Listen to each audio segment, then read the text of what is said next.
So maybe rock. Okay. Yeah, we need to maybe actually talk about our topic. So we're 3 Random Records. Welcome to 3 Random Records. Hey. I'm Robert John Hadfield. I'm Gary Casella.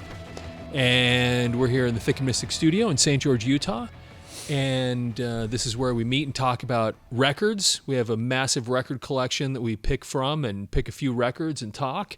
And the company that pays all the bills around here is Audio Mover.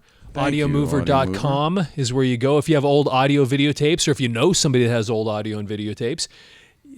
Send them to Audio Mover, audiomover.com. That's a company that takes all your old audio and videotapes and converts them into digital. And it's interesting. I got a phone call this morning on the Audio Mover topic, and this person had an old cassette tape of his mom like talking or singing or something, and he wanted to give copies of it to all of his brothers and sisters, that's cool. Grandchildren, all this stuff. So he calls up and says, I hear about this audio. What am I supposed to do? And he wanted to make some CDs. And it was the funniest conversation. He goes, I want to make CDs for everybody, but I don't think any of them have CD players. And I thought, yeah, that's the thing. But a lot of times the people that deal with this company, Audio Mover, are older people, and they don't know what should I do? What should I do? And so I said, if you want to hand them something physical, a real interesting thing you can do is we'll take that cassette tape, turn it into an MP3, and put it on a little thumb drive. And then you actually have something physical to give to somebody. It's a little thumb drive, and you can put a note in it or whatever, but then you have something that they can unwrap and look at. Sure. And then you can take that thumb drive, and he goes, and then what about my iPhone? I was like, yep, you can take that MP3, stick it on the iPhone, makes it all very, very simple.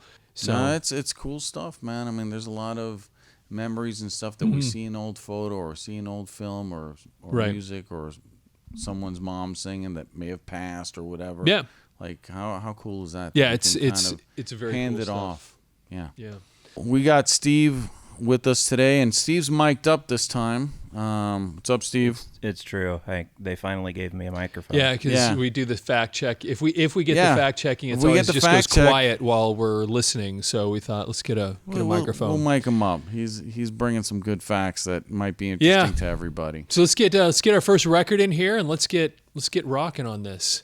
Ooh. Okay, this is actually a really interesting record. I remember when this album came out. A lot of buzz. There was a lot of buzz because of who is behind this band was. Yeah. I mean, this is Jimmy Page coming out, his real first major thing post Led Zeppelin, right? Yeah, I don't think he had anything before this. There was one album that came out, and it had Jimmy Page and John Paul Jones, and it had another guy, and it was called No Introduction Necessary, but I don't remember when that came out. I Vaguely remember. It was that. a bunch of. I think it was similar to the Honey Drippers. It was a lot of just kind of classics, and I think it was just it seemed like there wasn't a lot put into it. It was kind of a little throwaway, seemed like activity thing for them. But yeah, no, I remember the Firm coming out, and I remember again the visual guy. I remember the video to, and Jimmy Page had like the real long kind of trench coat looking. So was that the song Radioactive? Yes. Okay. Because I think that was their first single off of this. First single off. I think they only had 2 singles on this album. I want to say yes. I can't even. Oh, tell me, baby, do you need my love? Tell me, baby, Paul are you Rogers thinking singing? of me? Yeah. Yeah, so that was the interesting thing. So you had Jimmy Page. Right.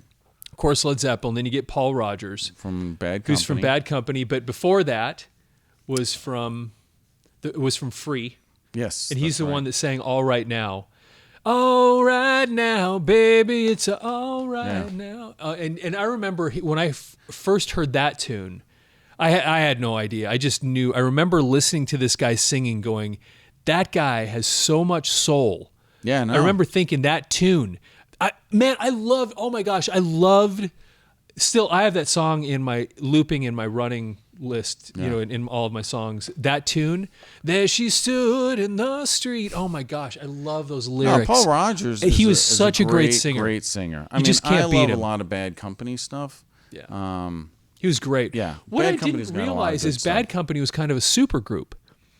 I only learned that because Free, Paul Rogers was the singer for Free, and then he was brought, then when Bad Company was formed, I don't remember who the other three guys were with, but it was kind of a super group that got formed. And they were on the Led Zeppelin Swan That's Song right. label. That's right. I forgot about that. And so I think that might have been playing into that a little bit. That's right. Like, hey. So they must have had a connection, clearly. And they're all British bands and British performers, and I'm sure they all... And we talk about, certain circles of, musicians or athletes or sports or whatever. I mean, everybody knows everybody. It's, what's the thing? I'm thinking of the Kevin Bacon 7 Degrees. 7 Degrees, from Kevin Bacon. I mean, it's that kind of stuff. I mean, in music, I'm sure all those it even guys gets to be a smaller world when you get into the really upper levels of... Absolutely. And Paul Rodgers and Jimmy Page are rock royalty, for sure. So I remember... Then you had what I thought was, again, going back, for me, I remember all the hype behind it, the video that came out, the album. It was like a big deal. I remember seeing the bass player, Tony Franklin, I want to say his name. Wow, was I can't believe you just grabbed that. I think that's bald, right. And he played like a fretless bass, which I thought was like, that's weird, right? Because you can hear it when he's basses too. when he's playing. Because he also did stuff. He was on with Carmine Appice and John Sykes for Blue Murder. Really? He was the bass player. How for in that. the heck did you? I'm impressed that you just got that. Because I love John Sykes. Would have never got Blue that. Murder. Yeah. Sykes wasn't Sykes Whitesnake? Wait a second. Sykes is Thin Lizzy. He played on Thunder and Lightning, and then why am I putting him in Whitesnake? Because he was in Whitesnake. Okay. Then before the Whitesnake '87 album came out and just blew up the airwaves with Still of the Night and all that, but he plays on most of that stuff and wrote most of that Sykes stuff. and man, look, you can't beat the guitar playing on Slide It In. And Sykes plays on that, right? You know what? I don't know when he joined Whitesnake. It might have been around that time. I'm pretty sure. I'm almost positive it was. Because by the time they got to that next one, when Still of the Night, and they started putting out the videos, that's when Adrian Vandenberg. Yeah, he was out. All of a sudden, he's there, and Steve Vai, two guys that I thought have no business being in Whitesnake. Vivian Campbell was in there. Vivian Campbell was in Whitesnake. No, I don't think Vivian Campbell was in Whitesnake. Right. Really? This is where Steve comes in. Vivian Campbell. I don't remember Vivian Campbell being in Whitesnake. We're drawing on, what, 30, 40-year-old memories? I swear it was Adrian Vandenberg. Vandenberg was in there for a while. For the videos. I don't think I think he toured, and that's about it. He had that weird Vandenberg PV guitar. He was that weird Vandenberg 7 feet tall. Yeah. It was funny watching him play because he was so huge. Was he tall? His guitar looked like this. I saw Vandenberg open up for Kiss, and it was funny watching him because he stood there with his legs apart, and all the rest of the guys in his band are short. And he looks like he's literally 6'7". What? He really is. Adrian Vandenberg is. So he's got this Les Paul, which looks miniature on him. Just because he's such a huge dude. Okay, what do we got? So Vivian Campbell was on the album "Give Me All Your Love." Really? 1988. He was in the videos. I had no idea. You got to Vivian watch Campbell. Still of the Night. That's your homework. How did I not know that? Because Vivian Campbell was like just kind of moving in between things, between Dio, that. Well, Dio ended up on Def Leppard. Put him on the map. And then, the next time I knew of him, I thought was in Def Leppard years later. Right. I thought he disappeared, but he actually was playing with Whitesnake. That's Whitesnake. crazy that I didn't know that. It's great. That makes more sense, though, than like a Steve Vai.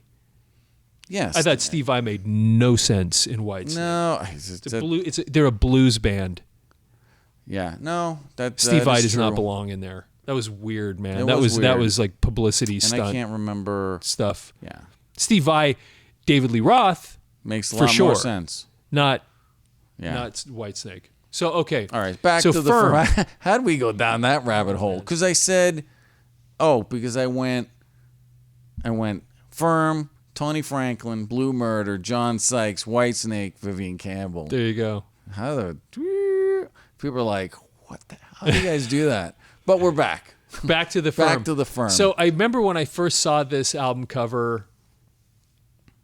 I don't know. It's okay. Didn't do much for me. It was the logo. Like I was like, okay, different for the time. Yeah, it was a whatever for me. I mean, we're looking at what, 85, 6. Guess we have to look at that now. Let's see. Is what I'm guessing. You know what? It's sadly, I think it's 85, but it's actually rubbed out. So we may need to look at that one up. Anyway, the back, we just have the songs, and like I think I can name 2 songs, and it's the two. I remember listening to it, and I Radioactive. expected more. Yeah, Radioactive didn't do anything for me. I mean, I'm a Radioactive. I mean, it was just kind of. I expected more. And but what's the one called? Satisfaction Guaranteed. I actually thought that was a great tune.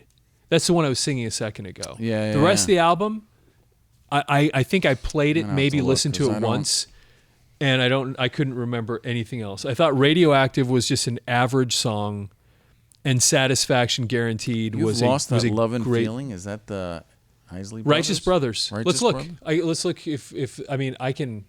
You know what? If it is, that's actually kind of funny. I don't even remember that being on there. You can tell by who wrote it, because you know who wrote that song. Not the Isley Brothers. Gene Simmons. No, Phil Spector. Phil Spector. Yep, and here it is right here. So it was they did a cover. So it is. That's it. Phil Spector. Phil Spector, and then I guess the 2 guys in the Righteous Brothers. Yeah, there you go. But Phil Spector. Yeah, he's the one that produced that. Is it tune Righteous and made Brothers or Isley Brothers? No, it's the Righteous Brothers, Okay. not the Isley Brothers. Okay. So there's the inside. With like the songs and who played what, looks like. Yeah. And on the Atlantic. album, I think Steve already looked it up. The album says 85. Yeah, that's so. Thank you. So it was 85 when it came out. So it looks like on this side we just have credits, who played on the songs. Mm-hmm. I did actually like the inside of this thing because it was the light blue on the on the it white. is. I thought that was kind of cool. And then they did the same thing as I recall with the picture. Oh, there you go. It was just kind of a neat looking. So you got Jimmy Page, Tony Franklin, Paul Rogers, and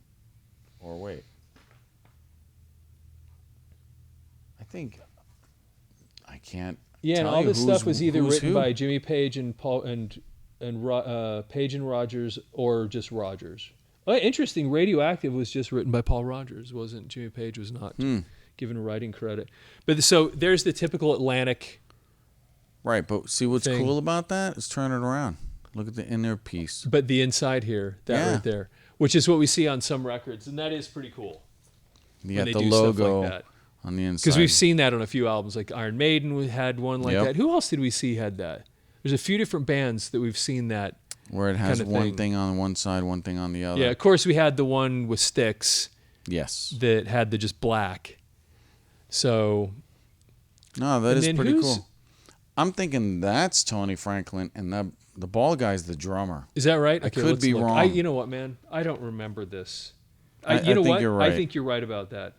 Chris Slade says is the drummer. Yeah, I think that's the bald guy there. Tony Franklin. Yeah, I think you're right about that. Tony Franklin. Yeah, I don't know how we remember that. What an interesting picture. That is really. I mean, again, we go back to marketing. Is that the best shot you got? Like, is that the one that's gonna? That's the one, man. That's gonna change the world right there. You wonder. I mean, sometimes I think we were. I don't know. I'm not a marketing guy, but I can definitely tell, like, that looks, or I think in my taste or estimation, that looks cool. That's not, but let's not. I like the underestimate. blue. I did like that. Blue. It was kind of it was interesting to me that they did that. But you're going light blue. One of the biggest things I think about this album is that let's not understate the fact this is Jimmy freaking Page. Yeah. Led Zeppelin, God of Gods when it comes to the riff master. Yeah. Songwriter. The guy wrote Producer. Stairway to Heaven, right? Like, this is Jimmy Page's first Led Zeppelin thing of significance. Yeah. And I don't know. I think it underperforms. Personally, I mean, Jimmy Page doesn't have to do a damn thing the rest of his life just with Led Zeppelin fame. You know, he's that. Yeah, he's that awesome. It's funny. I don't know why, but in recent days, I've seen these little interviews and different things about Led Zeppelin. I even saw a quote from Jimmy Page about that, and his entire life is Led Zeppelin.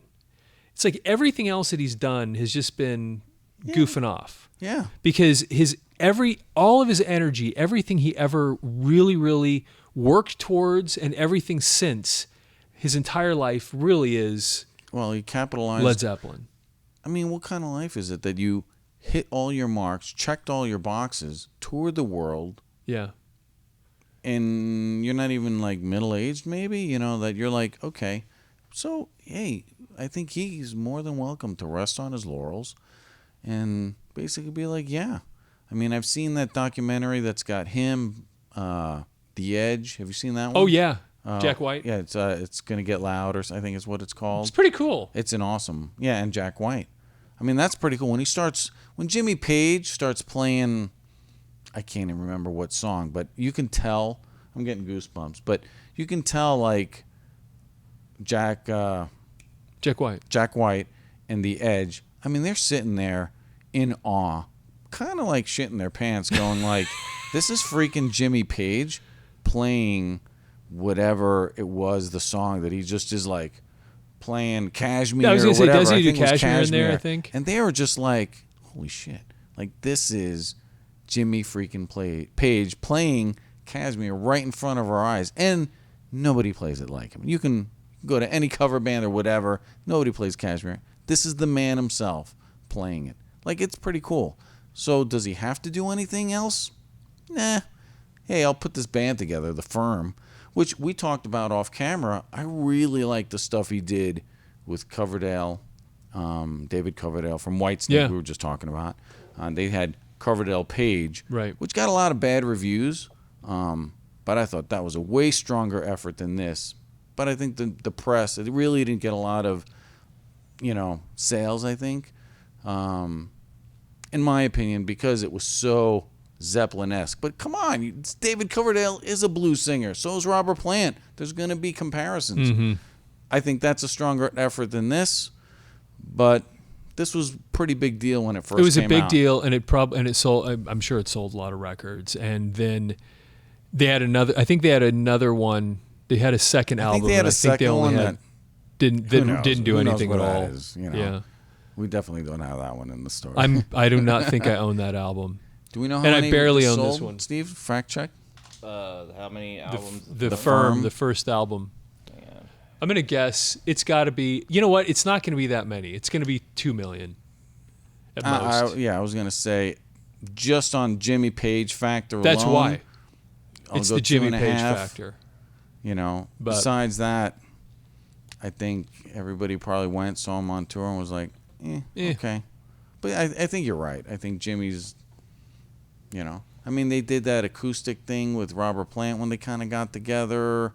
I can't remember. They played. That was pretty cool on MTV. That was kind of cool. Yeah, that was kind of an MTV thing. I really like that. I saw, the one they did Celebration Day back, I don't know, it was about 10 years, 12 years ago, where they got Led Zeppelin back together and they played, and Jason Bonham. Yeah. I really hadn't watched or listened to that. There was I think it was Cashmere that they were playing, and I watched it on YouTube the other day, and Robert Plant knocked it out of the park. I couldn't believe it. Because when you go back and listen to Song Remains the Same, Robert Plant, he looks cool, and his presence is amazing, but his performance seems like he kind of phones it in. He doesn't. Yeah, he doesn't. He doesn't sing it the way it doesn't even seem like he tries to do it the way he does in the studio. But there's a couple of spots on this Celebration Day where, man, he lays it out and the crowd knows it because all of a sudden they just go, because they can hear it, and there's like, that's the sound. That's that thing that we fell in love with all those years ago. Led Zeppelin, right? You got Jimmy Page and Robert Plant that set the bar so high for everybody else to follow. I mean, you can talk Greta Everybody Von wants to be Fleet them after that. Yeah, everybody wants to be them. So they are the trendsetters. And, for sure. The standard bearer. Come on. Yeah. You wrote Led Zeppelin. You can die fine just right in that. That's it. I saw something, I don't know why, but I get like Robert Plant stuff in my Facebook page. I get tons of that. Yeah, Robert Plant doing something new with Alison Krauss. I see that a lot popping up. For those of you that see that, I mean, we're getting it too. So the Firm. Yeah. Yeah, So what was the total? Did you see it? I cannot really find anything on it. Okay. The problem is that as Googling, there is another. Thank you, Google. Damn, what did we do before? There was a hip hop album released called "The Firm" by Dr. Dre. Oh, true. That's clouding up our Google. And so that's okay. It's Dr. telling me Dre. about that, but I can't find anything. Yeah, it's okay. Like I said, it's not. It was a less than amazing record. Yeah, we can do post production and add the number down below or something. Cool. Let's get another one in All here. right. Thanks. Let's move on to another random record. Yeah, it's interesting. Robert Plant. I mean, as big as those guys are, they are kind of. I mean, they're not in the news that much, you know. It's not like the Stones that just are constantly out there. Yeah. No, it's almost like they become recluses. There was only makes you want them it's more. True. You know who that's like? Vinnie Vincent. Oh, that is. Just like the Vinnie Vincent. All right, let's bring another record in here. Get me. That's not getting started. Oh my gosh. No. Okay.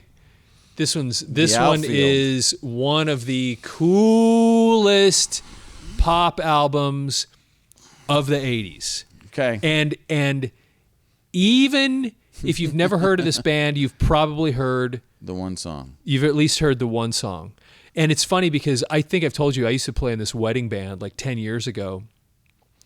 And we hadn't even planned on this song, but I happened to know it because I'd played it with the other guys. You guys playing it back in the day. And so I can't remember, there was one show we were playing. And once again, I'm at the time in my early 40s. And we're playing to all these, 20-somethings. People getting married. And they want to hear this tune that's on this album. And they're 20-some-odd years younger than me, and it still resonates. It is a great tune. And I know we mentioned, you weren't playing the Living on a Prayer. Is that the other good song? Everybody danced to. I know we talked about that Bon Jovi one. I've had a lot of people be like, dude, that Bon Jovi, your guys' comments and stuff on that was kind of funny. But yes.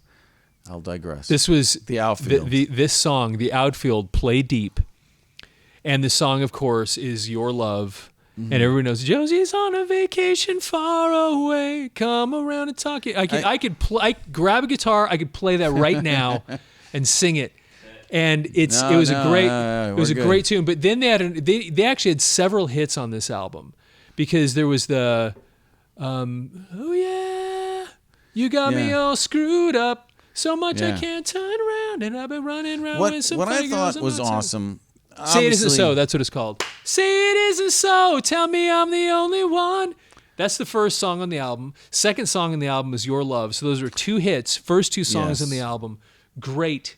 Your Love is a song that I always liked, but at least in my vocal range when I'm driving down in the car, it is it is really high song. Yeah. And so that being said, for me, it's like, whoa, this guy's got some power out there. And it's high. And you know what? He's an example of what I always say. You find the funniest looking dude in the band, and he's usually, if there's a really goofy looking guy, he's usually the lead singer. That's this guy. Yeah. Same thing. Well, I don't want to play it. No. I don't want to play it. No. We're gonna stay on the humble track. I don't know, man. So, yeah, it's.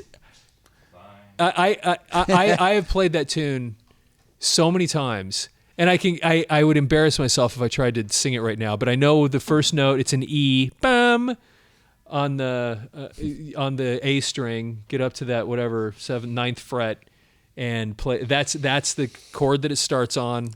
Anyway, it's a great. One thing I do like about this album, it's again 80s, right? Yeah. So we got kind of.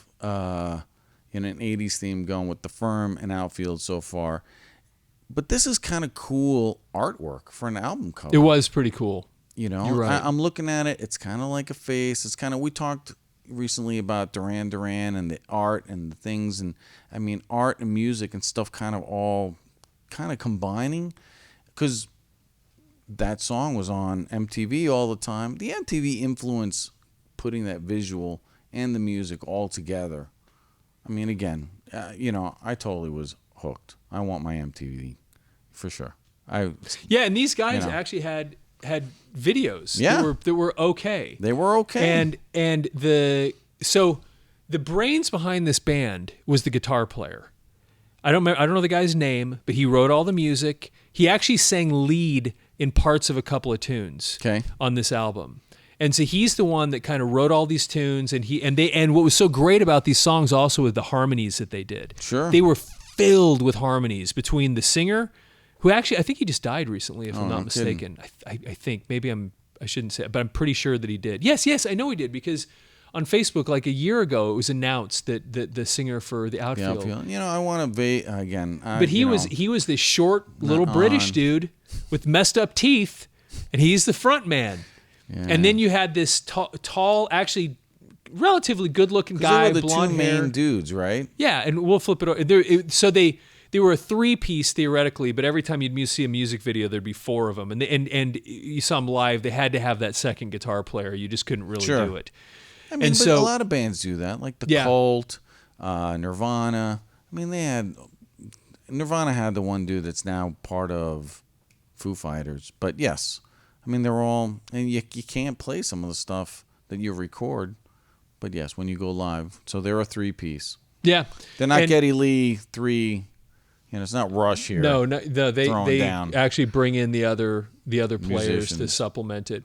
But this album, from a pop standpoint, this was one for me where every single song I loved. I loved all of them, and they ended up having at least 3, maybe 4 hit songs off this album, because another one was that slow song, I'm not the one to tell you what clothes to wear. Remember that song? Not the one. No.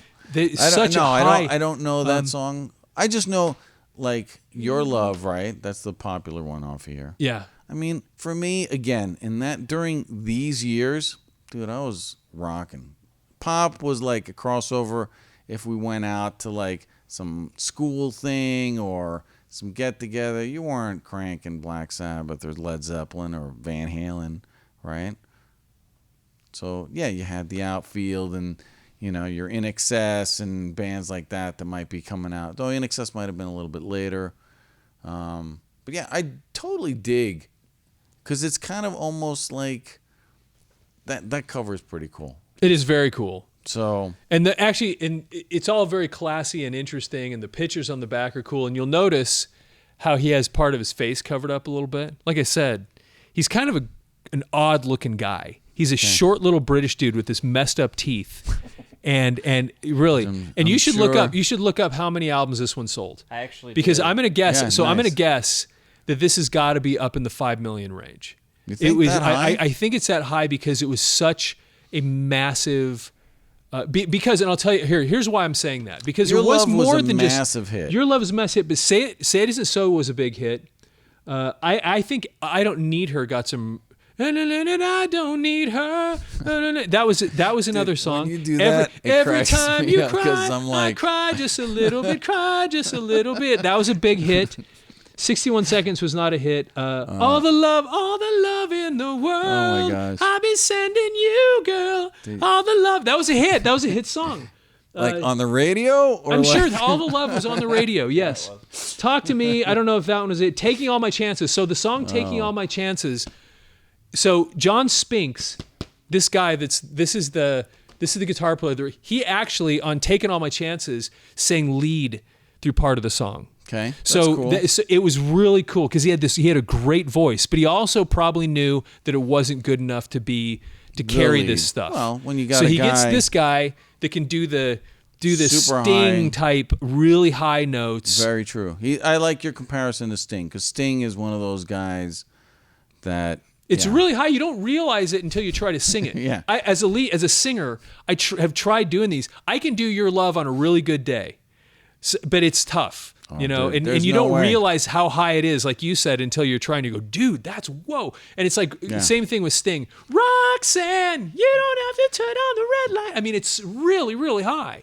And anyway, So these are the two main guys, drummer. Yeah, he's Whatever. probably going. You And then- remember when I was in I was in the outfield, man. I was in the Yeah. outfield. What? Yeah, exactly. What team did you play for? No, the band. Yeah. I don't know, man. So every tune on here is good. Every song on here is good. And there was at least four, maybe five that got airplay off of this album. It was that good. And it was bad. It was unfortunate. You're going 5 million. I'm going to say 5 million. I'm gonna go. I'm gonna low. I'm gonna go low. If you know what though, back then you had to buy all this stuff. I'm gonna still go like 3.5. But you know, some of these, I don't think pop sold as much as rock back in those days. It just and you may be right, but this was a special. This was getting radio play for a good year. Yeah, or more. I mean, it wasn't. You might be right. I might stand corrected. Okay, Steve. All right. So, the only number I could find was triple platinum. So 3 million. So at least 3 million, but no more than. So you were 4. right. Because again, back in those days, you can just get the 45 and save your $7.99. That's actually a really good point that I didn't think about. So you can drop. What were 45s at that point? Because I have I actually stupid have some of the 45s from this album too. Buy the album for $7.99 and the 45s. Well, sometimes I'd buy the 45s because there'd be an unreleased track on the back. Yes.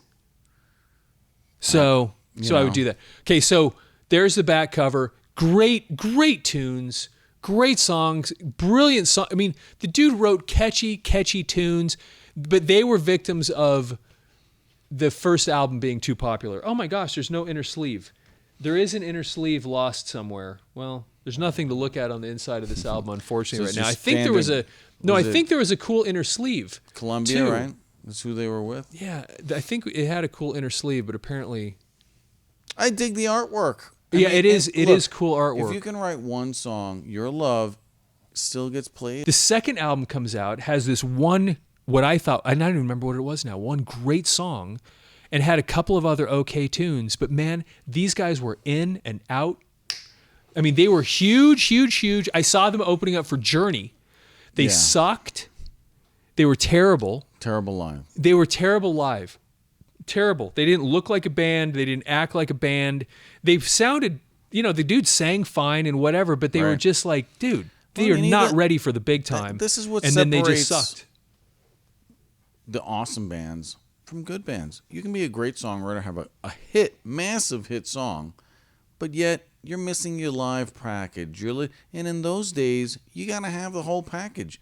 Not to mention MTV and all the other pieces that in that era, to be a successful pop act, right? Like In Excess or name other Duran Duran, those type of acts that you're competing against, you got to have the whole package. There's no way. So if you got your bad teeth and your bad stage presence, but a great killer song, that's only going to get you so far. And it's like our other conversations we had.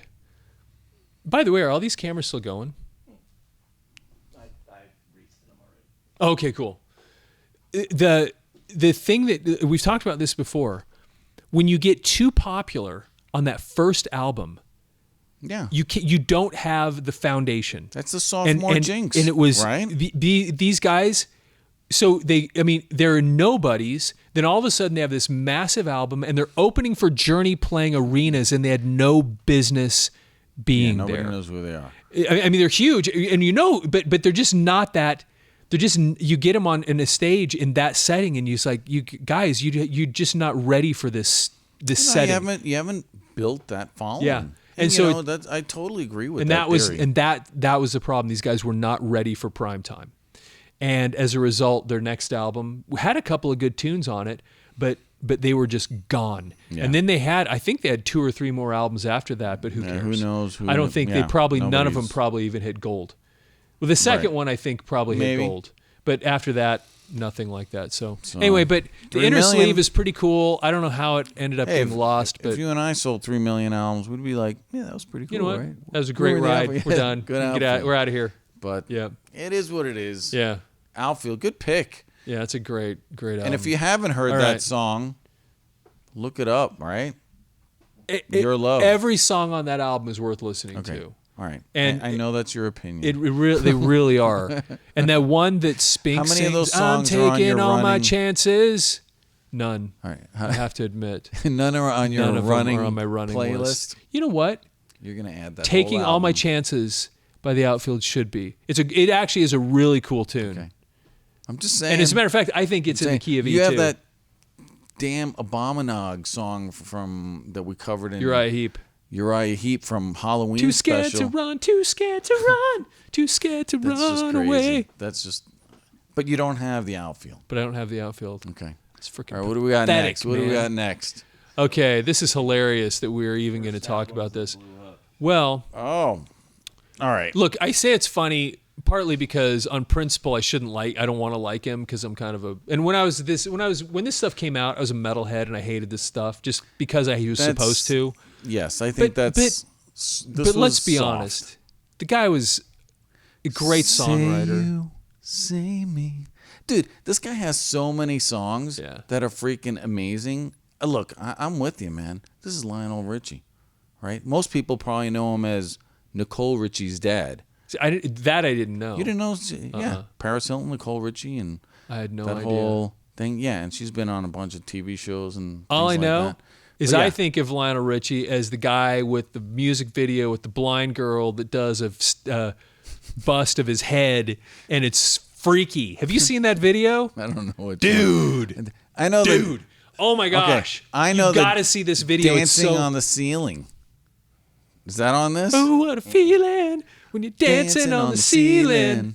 Oh. And I'm because just- that was like the whole room's like turning. I seem to and he's remember like, that. Dude, I mean, What's the song where he has the blind girl I that don't makes know the what that- sculpture of his head? What is that song, man? You haven't seen it? Dude, I'm not. You even gotta going watch there. this Lionel Richie music video. Now this is the visual you coming out. You gotta see this. All right, I'll look it up. It's the weirdest, creepiest music video, and he doesn't want it to be. What is it? Because he's like, It's hello. hello, Oh my god. is it me you're looking for? I can see it in your eyes. Yes. And it's this blind girl who like feels his face or something like that, and then makes a sculpture of his head. And you don't realize, you go, dude, Lionel Richie, I didn't realize how weird looking you are until I see this sculpture of your head. Anyway, All right. got to see the video. Okay, moving on. Lionel Richie, I think you know where he came from? You know, Commodores, right? Yeah, That- and that's where he did. Because you once, twice, three times, lady, I love See, how the hell? you. So we quote unquote hate this guy, but we can freaking sing every damn song he's busted out. So He's because he wrote great tunes. They're catchy as heck. Dude, he's so the- look, all right. I didn't want to like him on principle, but the reality of it is, Guy's you a look back and you go, badass. the guy was awesome. He's great. he's written songs that we are still out of our Yeah. ass pulling out Yeah. and singing along. Yeah. So no, I'm with you. Oh, And then dude. he has the Michael Jackson-esque. Can you see the whole thing in that screen? Oh my gosh, that is. Okay. It's kind of like the Thriller. Yeah, Thriller has the same kind of thing on the inside, What is it with that? dude. I think I want to. What is the statement Lionel Richie is trying to make here? You don't have a picture of yourself in like your living You know room what? and that? Dude, That would be funny. That's shit. what we're doing next. Me and you, Oh my gosh. we're going to Can take you imagine videos, pictures like this. coming into your house like, hey, I'm gonna have a little house party. We're coming over. And then a there's- picture of yourself. like this, going. Yes. Oh shit. This You know is what? me hanging out. We've got carpets around here that would work. Okay, man, we're doing it. Our Should we promo just do pictures for a- 3 Random Records. Should we just do a complete recreation of the album? Oh, and he's got a fake signature in here, too. Yeah, a fake tiger. Thanks for all your love. There you go. Lionel Richie, thanks for all your love. And then, All right, let's go and through then the his title green sweater tracks. on the But back. again, this is what I'm gonna say. This is like 82, 83. Okay, I'm going to look. I don't know. Doesn't say yet. It's 82. 82.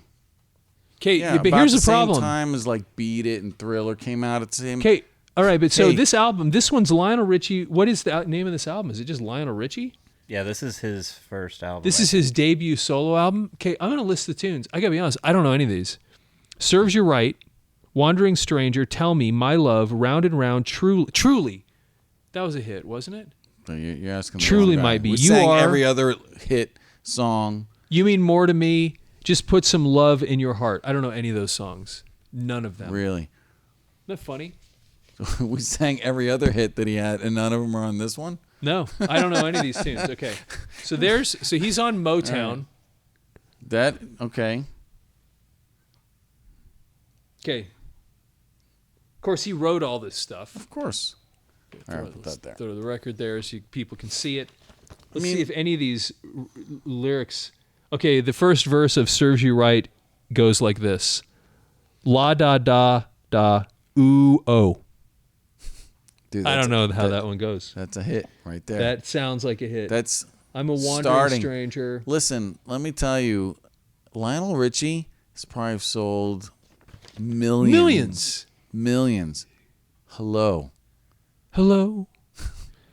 Is it me You're you're looking for? So a few facts for you, Oh though. my gosh. So Truly actually topped Billboard Hot 100. I recognize the name of the song. I just don't know how it goes. Here, let's look at this. Girl, tell me only this, that I have your heart for always. And you want me by your side, whispering the words, I'll always love you. And forever I will be your lover. I know you're making fun of it, but dude, The guy's doing Sappy that. I'm is making awesome. fun. Yes, but it's the guy killed it with all this stuff. Killed it with all of it. All right, Endless Love. He was on Endless Love, right? With Dang, man. Who sang the duet with him? Endless Love. Was it Rodstadt, right? Linda Rodstadt? Yeah. I don't remember. My love, endless. I don't remember the tune. I don't remember. Love. I thought that's or fact check me there, but I mean Lionel Richie now he's like one of the judges. Oh yeah. So it was a duet with Diana Ross. Oh, Diana Ross. Wait, he did a duet with background vocals by Kenny Rogers. Dude, the guy, he was like the duet master. That's right. He actually did. Yeah. I mean, he did. Diana Ross did Endless Love with Diana Ross? Yeah, so it was All right, Diana so why am I Ross. thinking Wait. Linda Ross? Oh, Linda Ross that did the one with the Neville brothers. Wasn't he involved with? Rite Aid? Yes, Live that's Aid? the one. That's the one I was going to say. The Live Aid, but the song USA for Africa. Yeah, I think he Didn't wrote he and that. Michael write that together? Probably. We Are the World. That's the one that was Lionel Richie and Michael Jackson, right? I don't know. We're about to find out. Because they did a few of these things. Because then they had Live Aid, Thank you, Google. and then they had Hearing Aid. Remember that? Dio did Hearing Aid with a bunch of metal singers, including I think something Spinal like that. Tap. Oh my gosh, I think that's true. Yeah. How we go down that rabbit I don't know, hole? man. I know We Are the World. You're right. So We Are the World was written Okay. by Michael Jackson and Lionel Richie. All right. Produced by Quincy Jones and Michael. Produced by Quincy Jones. That's Yeah. right. That could be it. American- Did Quincy Jones produce this one? That could be the tie-in right there. Produced by Lionel Richie and James Anthony Carmichael. No. Yeah. Okay. So this was actually it was the UK based Band Aid group released Do They Know It's Christmas Band Aid. in 1984. Band Aid. And then And it had all the people. Yeah, it had all the people, but We Are the World was even bigger. Yeah. I mean, that had Yeah. I remember that. So this was like the USA's huge. answer to Do They Know It's Christmas. It's USA for Africa, which is in 85. Gotcha. Oh, look at We this. Are the World. Woo. There's You an got insert. Lionel. Except, this is just budget tapes and records. Oh, look, that's weird.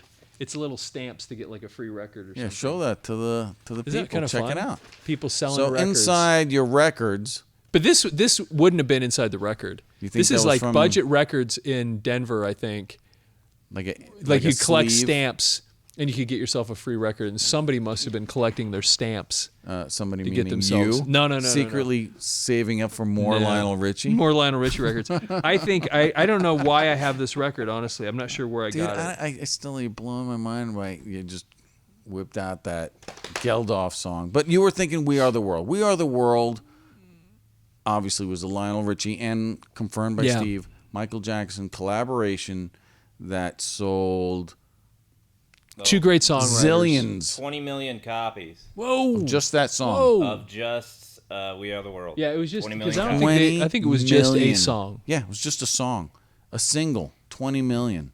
Yeah, part of it, and it was a catchy tune. It was a good song, Everybody It's was in actually it. the 8th best-selling physical single of all time. but it also had the Everybody. thing because it had everybody on it, and it was also a fundraiser. Yeah. So there were people like, "Hey, still. I'll buy it just because we're raising money here, Right. and it's a good tune, and why It was not?" all over MTV. Had everybody that was popular in that era. I mean, it even was had on Dan there. Aykroyd in it. Yeah, Yeah. Real funny. Yeah, Dan Aykroyd. Well, Blues Brothers. Right. He's a No, but I mean, anybody that was anybody was pretty Yeah. much on there. Yeah. We Are the World's a big deal. yeah. It was it was a big 20 deal. million, big deal. That's I mean, a and huge how much deal. money did it raise? You know what?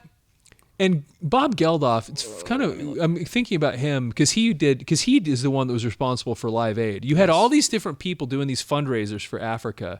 That guy, I know it's not related to this at all because that's a song I started busting out. But that guy, when you think about, here's this dude that's the singer for the Boomtown Rats that did nothing. They had that song "I Don't Like Mondays," and what else did they have? Nothing. No, but now he's written these and he other- was in Pink, The Wall, and he played Pink. Right.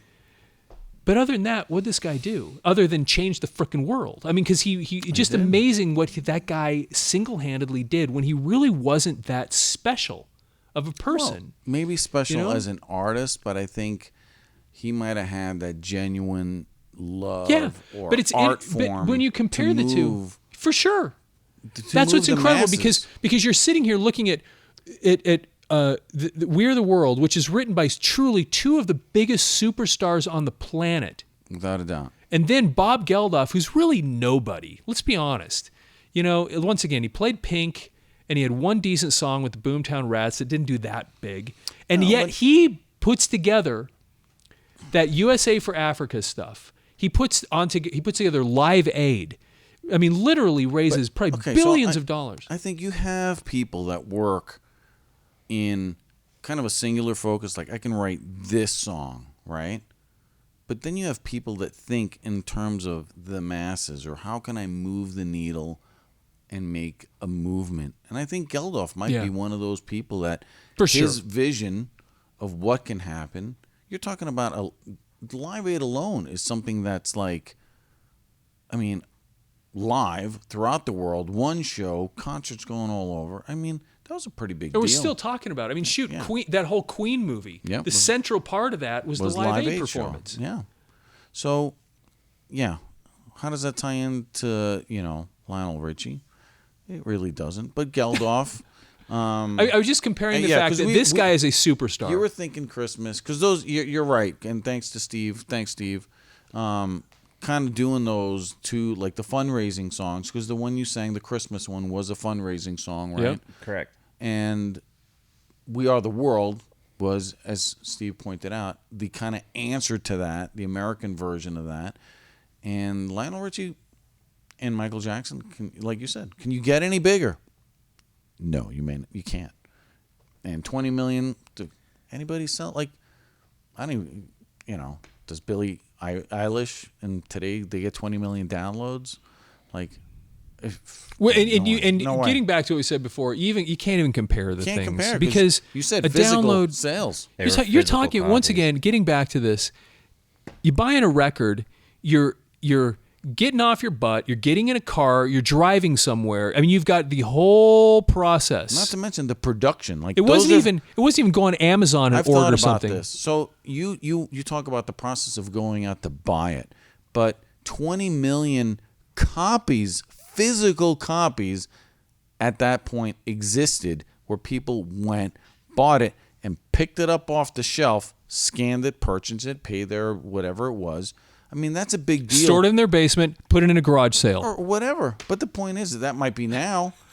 But if you had a copy of We Are the World today, it might be worth something or not. But the point being is that somebody there's had 20 to million make of them that. sitting out there. Somebody had to make that, ship that, the logistics Yeah. of just creating that song, pressing that 45, and sending it out is a hell of a lot of work before you can get it off the shelf. and comparing it to just pressing, oh, I like that song, Billie Eilish. Something you can make in your Download. basement, upload, download, Done. 99 cents, Yeah, $1.29, whatever, or free. Yeah.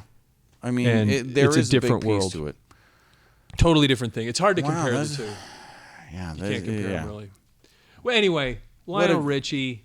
So we had The Firm, The Outfield, Lionel Richie. Very diverse. Yeah. 3 random records today. So you want to Yes. know how much We Are the World raised? Yeah, Sure. yeah, that was my Yeah, question. good. Yeah, good. Thanks for Humanitarian following up. So this is crazy. 63 million, which today would be 149 million. That's a good 63 fundraiser. million. Yeah. That's not like your little bake sale. That's, I mean, and I'm sure it went, dude, that's 63 million in fundraising. That was from selling the album. Yeah. Yep. The So record, you just figure one song. it's for 20 million, so that means they probably sold it for $3. Yeah, well, that would make sense because once again you're selling singles. Yeah. I think. Actually, did they have a 12-inch single? I don't know. They probably had a few different things for that to raise the. Yeah, I don't know. I mean, that's part of physical sale lore. The 12-inch single versus the 45 versus the LP. Yeah, exactly. Yeah, some cool stuff. This was kind of fun. Very different. Yeah. Anyway, Lionel Richie was. Yeah, you got to think give him his that's- due. The guy was killer, And He was a still great is. He's the judge songwriter. of what? American Idol now? and he's, in other Yeah, I words, think he's so. still somewhat relevant, or he's made himself. He's somehow made himself 'cause relevant. he was so huge. You talk about an artist. Lionel Richie was so huge that I think he crushed it in the 80s. I talked about Dancing on the Ceiling and Hello and the Endless Love. I mean, those are huge, mega And there is a hits. lot more than and that. there's I remember way more, right? There's one where, Lionel Richie is still touring. yeah. I mean, well, he is now. But for like 15, 20 years, he was like raising a family, doing whatever. Like he was off the radar, I thought. And then all of a sudden, he's like, he's got the daughter, he's got, he's kind of in L.A., and now he's doing, like I said, American Idol. He's coming back. Or maybe he never left. I mean, he's not on my radar. Might be on yours. Yeah, apparently. So you say. You're playing it down. I'm kidding. But, I mean, it's fun. But when an artist is that huge, where people can just sing or hum along, I mean, he didn't have hits. He had mega hits. Yeah, he did. So good job, Lionel Richie. Yeah, it was a big deal. I mean, I like the turquoise. It's very 80s, right? Man, yes. Very, because we said That this looks- was 81, 82. 82. I mean, right. I mean, this is your Miami Vice-ish Yeah, actually, colors, it does have a little bit of that look. right? It's got like For the sure. sunset, the colors, Yeah. right? Well, good job, man. Yeah, This is a good pick. the sunburst look with the pink. Yeah, the white pants. Yeah, that's Sonny my- Crockett kind of thing. Yeah, Yeah. for sure. All right, let's Well, wrap thanks, this up. everybody. Thanks for watching Through Random Records. Be sure to like, Yeah, like subscribe, us. comment, and yeah. We had And, a lot of share this with lot other of crazy people. stuff on this episode for sure. Very random Yeah. today. A lot of fun with Lionel Richie, with The Firm, The Outfield. I think you sang every Outfield song Better too. believe it, man. You know it. You gotta add them to your playlist when you're running. I'm actually going to put one of those on there now. All right. Thanks for Thanks watching. so much. We appreciate you guys. Talk to you later.